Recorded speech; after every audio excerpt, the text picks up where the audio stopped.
给大家表演一下如何一键启动比亚迪拖拉机。为什么我叫它拖拉机？你看好，现在我只需要把它拨到 HEV。哦，有没有感受到这强烈的震动？现在我还在 4S 店门口。哦，本来我今天应该在回家的路上的，早上我4点多就起来了。你知道男生为了回家做多少的准备吗？洗脸、刷牙、刮胡子，美美的开着车在高速路上准备回家。高速开到一半，切到混动，你看就抖成这样，100多码，给我吓死了。人都无语的时候呢，真的会莫名其妙的笑起来呀，真替他高兴。从抖动的频率和声音上看呢，比拖拉机的声音要小啊，但是呢，震动的幅度呢又是刚刚好。如果呢贴上3层防窥膜的话呢，相信他老婆会被这暖心的细节呢所打动。大家新年好啊！年就这么快过完了，在这些天呢也发生了很多好玩的事情啊，比如比亚迪和小米的召回，专业机构对于比亚迪的沽空报告，预测比亚迪离爆雷了不远了。先看过年这几天啊，比亚迪给车主带来的乐趣啊。大过年的，这可咋办啊？家人们，我在高速跑着跑着，他就提示我靠边停车，他要失去动力了，毫无征兆就失速，真的是谋财害命呀！在这万家都团圆的日子里，他把我给扔路上了，真的是惨啊！看着别人放鞭炮团圆，吃团年饭，真的我好羡慕啊！这是大年30啊，比亚迪车主在路边欣赏别人的团圆场景，看车主在视频中写了几句话呀，看得出他真的非常开心啊。在这样一个时间点呢，体验别人的万家灯火，自己的车呢因为动力受限，就是失速啊，直接瘫痪在马路边上。这就是比亚迪给他带来的独一无二的体验啊！别人在家吃完年夜饭，然后放烟花，他在车外面等救援，然后在电话里面疯狂的喊：“怎么还不来啊？顺便给我带份饭，我要饿晕了。”也有的新能源车呢，太高兴了，一下子就烧起来了。大过年的来了一场即兴表演。也有在拜年途中啊，自燃冒烟的，还来了几辆消防车。这车主这次真的占了个大便宜啊，直接成了当地的新闻热点，在微信朋友圈里面疯传啊。下次拜年的时候，估计呢，整个村里的狗啊都认识他了。离远点，先保证自身安全。先保证自身安全。那个，我要你赶快给我过来点。近期发布的方程豹呢，停在马路边上就自燃了。这次呢，肯定不是有伤点的，是违规装载烟花爆竹啊，才导致的自燃。自燃的原因呢，就这样分析出来了。事后呢，更是被包裹的严严实实啊，边边角角都包得很好，连轮胎呀都包的都看不见了，根本看不出是什么车型啊。也是很佩服这样的打包手艺啊，这肯定要忙活半个小时以上啊。自从自燃从字典里面删除之后呢，比亚迪的自燃呢一直就没有停过。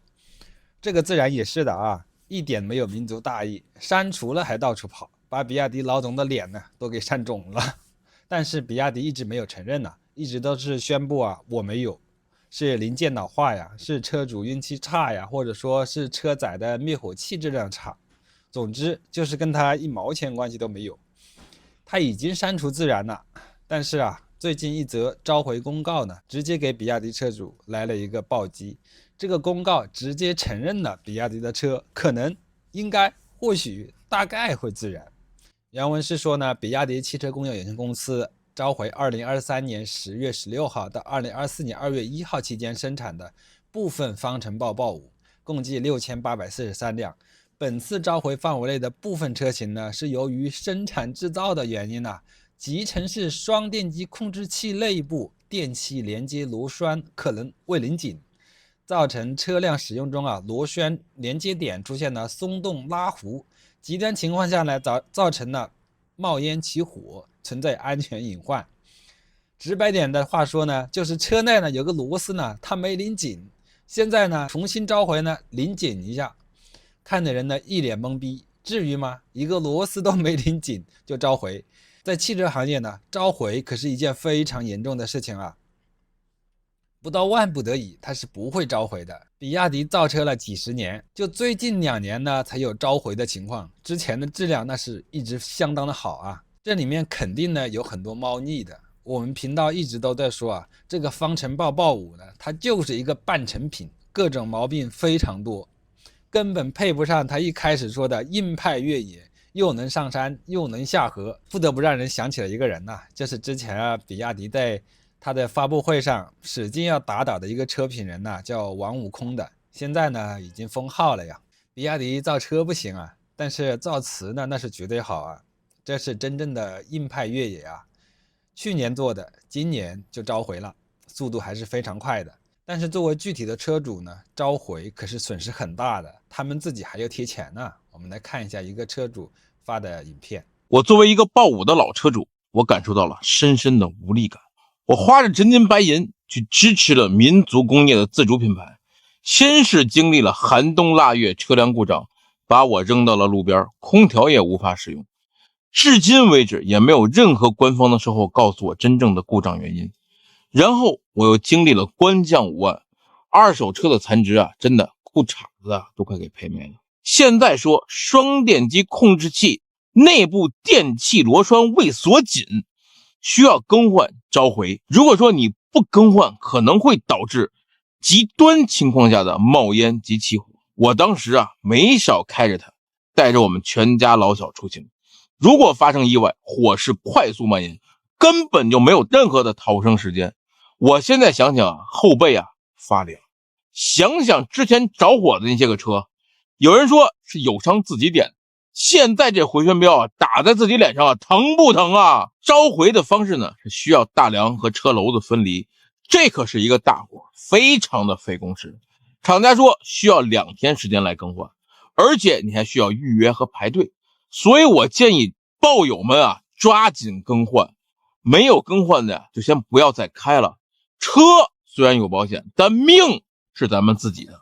更换的过程当中呢，虽然说没有切割和更换一些个车身的结构件，但是一些胶套和卡扣呢有了这种拆装的痕迹。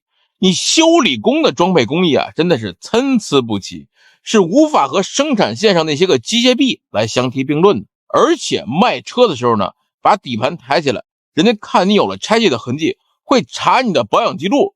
虽然你换的不是车的发动机和变速箱，不是这些个核心的芯杆，但是它至少啊也应该是匹配了，会进一步的来贬值。所以厂家是否对这些拿着真金白银支持过你的老车主们有任何的补偿的措施吗？我早就说过啊，为了内卷降低质量，频繁降价那是自毁前程。天下呢没有免费的午餐，所以我劝各位捂好自己的腰包，买车要理性。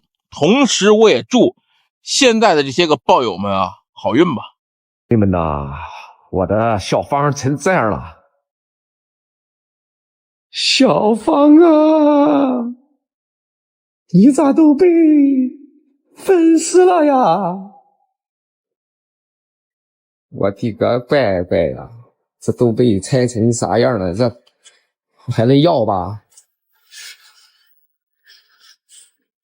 这不得了，这不得了！这电池包，这换电池的时候也是要拆啊。这油箱，第一次看到自己的车，车身分离。我的妈，这真是动了个大手术啊！你干脆。这真是韭菜已经上桌了啊！该怎么割呢？任凭比亚迪的心情。车已经拆成这样了，你跟我说是有个螺丝没拧紧，反正我是不信啊！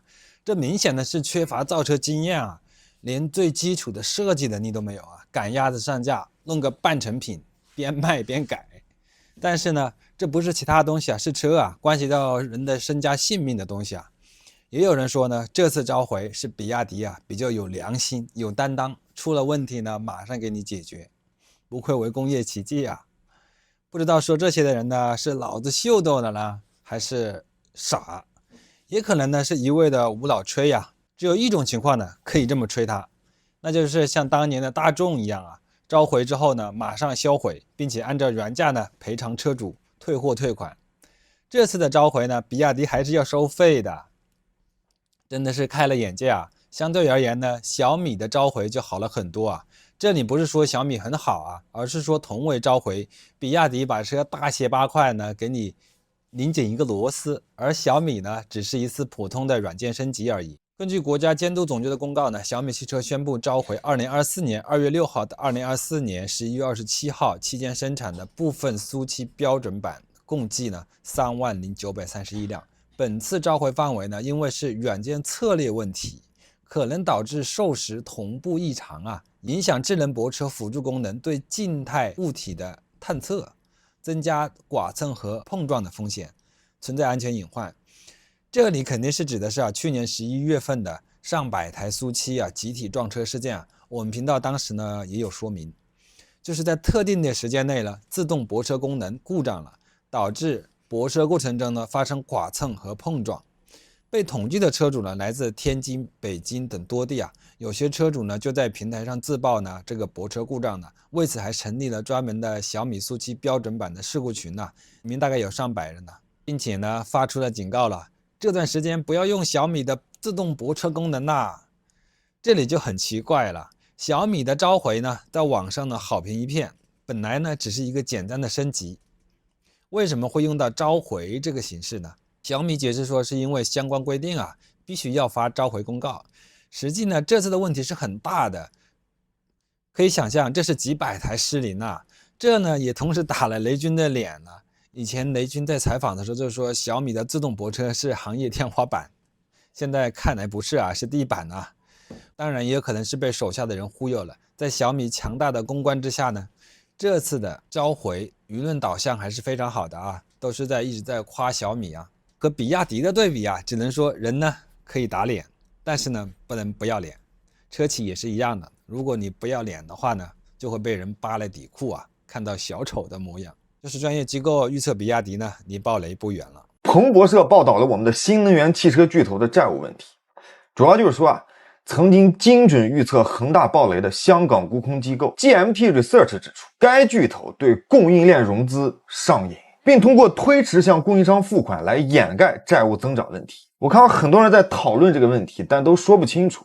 今天我给大家讲的明明白白，其实这件事情的本身，债务数字不是主要问题，最要命的是2点：第一，供应链融资；第二，掩盖债务增长。根据 GMT 发布的公告显示，去年同期该巨头官方公布的净债务数据为277亿人民币，但是其中并不包含超过90天的应付账款，而这部分货款被用来填补资金缺口，而非增加负债。通过巧妙的方法把这部分债务表现为运营资本的一部分。分析师更是直接指出，财务报表里可能包含供应链融资。正是由于这种债务的不透明性，使得资本界发出了爆雷的警惕。然而供应链融资恰恰是这家车企一路高歌猛进的推手。那么这个堪称资金腾挪大法的供应链融资究竟是怎么回事？在我们固有的商业逻辑里买卖，我给你货，你给我钱。即便是有账期，也有一个行业标准在。众所周知正常车企的结算周期基本都在90天以内，但到了该巨头这儿可就没那么简单了。它通过一个 link 平台，相当于一个中间人，把供应商和金融机构链接起来，然后将付款周期拉长到275天，这样就可以更长时间的保留现金，然后把钱可以用在其他的地方。那如果你想早点要到钱，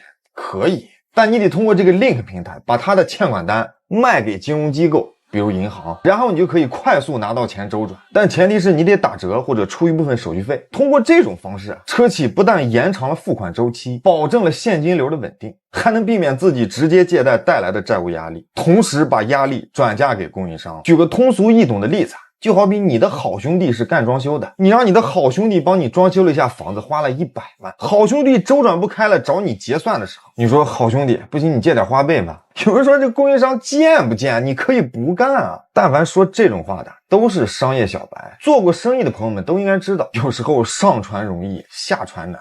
我是过来人，深有感触生意讲究的是周转率和现金流，那些大供应商是可以说走就走，当机立断。可现在这种内卷的环境下，有多少小供应商，你以为他们不想停下来吗？身不由己，停不下来，接着干。虽然可能是温水煮青蛙，但总归有个念想，万一好呢？可一旦突然停下来，万劫不复，就在一瞬间。所以说句实在话，我主观上真的不希望看到它暴雷。如果一旦暴雷，那么最终的结果就是以质换价、以价换量的价格战卷死了同行，高负债低利润卷死了自己，压榨供应商卷死了供应链，一波带走了整个上下游，同时国家损失了补贴，用户的手里只剩一堆破铜烂铁，所有的环节没有一个赢家。最后劝各位一句，如果你现在还只是个局外人，那么切记，君子不立危墙之下。整天吵吵自己是中国第一的民族车企啊，华夏人呢竟开华夏车，真想不出来啊，他的车也卖了这么多了，他的钱呢到底去哪儿了？万一真的爆雷了呀，这上下游员工可就惨了。好了，今天就到这里，谢谢观看，拜拜。